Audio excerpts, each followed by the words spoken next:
Hey guys, welcome back to Argent Leftovers. This is Argent, and today we're doing a reading from r/ShortScaryStories. Now, they recently had a contest for 300,000 subscribers, which they called the 300,000 contest, and I thought it was pretty interesting, so we went ahead and picked the top 4 in my opinion, and we'll see what you think. And once again, before we get started, make sure to like the video, subscribe to the channel, share us with your friends, and turn on the notifications so that you know when we put up a brand new video. Our first story is The Lottery, the 300,000 Contest by Dennis Nedry. What would you do if you won the lottery? A common question. Everyone has an answer. They'd retire, go traveling, buy fancy cars. But everyone imagines winning the big jackpot of multi-millions. No one ever wonders what they'd do if they won a measly 300,000. To be honest, I didn't have an answer either, until today. As soon as I saw those 5 out of 6 numbers matching, I knew I could finally pay off my debt. I could pay off my car. I could make a decent down payment on a house and get rid of my roommate. I knew right away this was practical money. It wasn't some fanciful notion where I was overwhelmed by imaginary yachts or mansions. I couldn't quit my job, obviously, but that's okay. I kinda like my job. This was a real-world windfall, and I had the duty to use it responsibly. So, first things first, I had to get rid of my roommate. As soon as he came in the room to tell me he won the lottery, and I saw his ticket, I knew he had to go. Forever, the 300,000 Contest by Ni Tato, or Ni Tato, don't know. What's it like to live forever? Like, forever, forever. None of that 110 blow your birthday candles out, Grandpa, before they burn the house down. Forever. When I was a kid, I thought about it. Dying. Probably a little too much. I'm man enough to admit it now that I was afraid to die. I saw my good old dog Lily die, and it just fueled those thoughts. So, when I went to the carnival in my town, I knew what wish I was going to whisper to the wishing well. The guy said it was closed. It was all boarded up, really hastily looking. When he wasn't looking, I snuck past the rope and plink went in my prized coin. The water looked a little different that year, muddier than it used to. When my mom died, I thought about it. Cancer. Eating away at your insides, till there's nothing left, nothing human anymore. I was sad. When my dad died, well, I'll admit I was a little happier about that one. He could be a bit of a dick. Heart attack. Straight hit the floor and gone. When my wife died, I was a little more than a shell, trying to find my way around. My son was my rock. I clung to him even while we moved. People started asking questions. When my son died, I wept like a baby. I didn't fear death anymore. I wanted it. I wanted it with every cell in my body. People asked more questions. I had to move again. I tried to find that old well, but when I went back to my hometown, it was gone. Not even the hole was still there. Filled up and a Pepsi machine on top. I wonder if someone ever took out my lucky coin. When people all around me started dying, everyone's questions stopped. They were all afraid. Not of me, of the infection. It spread so wide that there were only a couple thousand people left. I didn't have to move after that.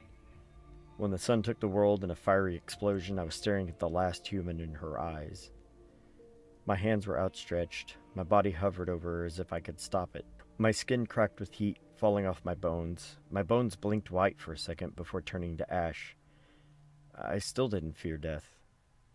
I don't remember the color of her eyes. I just remember the fear. This time of me. When the universe collapsed, all the stars winking out, there wasn't anyone to question. Except me, and I didn't care. Now I float, endless, lonely. It's now the year 300,000. I still don't fear death. I fear the loneliness. Next we have The 300,000 Contest, How to Get Rid of a Rat Infestation by Captain L. Most places deal with issues of their own. In my town, the major problem is the rat infestation we have. No, I'm not talking about a dozen, not even hundreds. I'm talking about thousands, perhaps millions. I'm not sure. I just know it feels like the apocalypse. How many diseases do these animals carry? And what'll happen when they stop finding food in the gutters? What are they going to look for to eat? Us? I wouldn't put it past them. We organized to deal with them.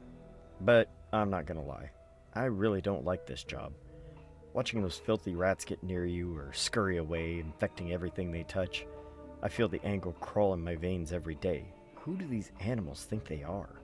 I sent Anna and the kids away. Most men did the same with their families. We encouraged ourselves with a little game to make things more entertaining.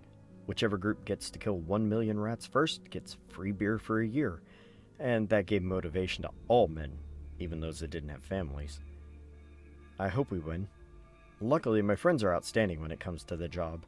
The way they use the knives and guns is impressive. Those guys are hunters. Meanwhile, I'm trying to find ways to kill as many rats as possible so we can bring our families home sooner and, why not, get ourselves a whole year of beer. I'm not good with guns, but I'm top of the notch when it comes to science. I finished dissecting the rat I caught, soon enough to hear the other two I caged earlier squeal. This is it, the first two to try out my experiment. I looked through the little window in the door. There they were. The little rat hadn't moved from the big one's side. Perhaps it's his child. As soon as I activated the mechanism, the animals started contorting. Did it work? I brought up my agenda, ready to mark these two when they finally died. Did it actually work? Choke, you fucking rats! The excitement ran through me when the first one fell. Hydrogen cyanide gas. Check. I'm pretty sure the older one screamed for mercy, as if he was also human. Was it Polish, the language he spoke? I'm not good at languages. German's the only one I can speak. Whatever. I can't wait to tell this to my friends. I'm sure this will give us an advantage. I marked down my group's count. 300,000. The Animals Knew Before We Did. The 300,000 Contest. By Solomon Rambling. 2 months ago, Stargazer captured the first known instance of a string shower on video. The video made rounds on the internet with other amateur astronomers, but it lost its popularity within a few days. Some claimed the footage was edited. Others shrugged it off as a freak occurrence. A week after the original sighting, the string showers returned. With thousands of people across the world claiming to have seen them, the professionals decided to get involved. A string shower was confirmed to be a sequence of 5 larger-than-average meteors following the same arc across the night sky in quick succession. A single event lasted no more than 2 seconds. Hundreds of thousands of pets stopped eating that night. No one would notice the severity of this issue for another day or two. Park rangers encountered an increase in mutilated animal bodies. In the following 2 weeks, the string showers became a natural occurrence. The majority of world population had encountered at least one. An unease grew within the scientific community. The astronomers struggled to capture clear footage of the phenomena, each video or picture coming out distorted and blurry, just like the original footage. They reasoned the string showers had some electromagnetic effect. The conservation scientists scrambled to capture animals in order to ensure the survival of the species. The gray wolf population disappeared in one night. The animals had turned on each other, leaving behind stained battlefields of shredded corpses. Despite their more docile nature, the black bears followed suit. 2 weeks ago, governments around the world declared a state of emergency. The string showers had increased exponentially, with China reporting at least 300,000 cases in one night. Religious fanatics declared it was the end of the world, and the string showers were their hail of fire and brimstone. Apart from emotional fatigue, humans had been unaffected. However, the other species continued their descent into extinction. People stopped burying their cats and dogs, and garbage trucks became hearses. Zoos closed due to the level of aggression between the animals. The surviving creatures were placed in separate cages to prevent them from killing each other. Those animals then stopped eating, dying within a week. 3 days ago, the string showers began to appear during the day. Exposed to the light, people began seeing a connective body between the meteors, almost a translucent film. People panicked. Chaos ensued. The following day, the string showers stopped. Millions of meteors suddenly hung suspended in the sky across the world, each still burned. Where it was night, the meteors overwhelmed the stars. Where it was day, people witnessed the snake-like bodies for each set of meteors. They saw the thin tendrils which connected them. No bird sang, no ant crawled across the ground. No flies collected around the mountains of corpses in the farms. This morning, only humanity was left to gaze upon the meteors. only humanity saw the meteors collectively blink. Thank you once again for joining us for that reading from r/ShortScaryStories. That was from their 300,000 subscriber contest. Thank you to all of the writers for giving their permission for this video. Please make sure to like, subscribe to the channel, share this with your friends, turn on notifications, and remember, eat your leftovers.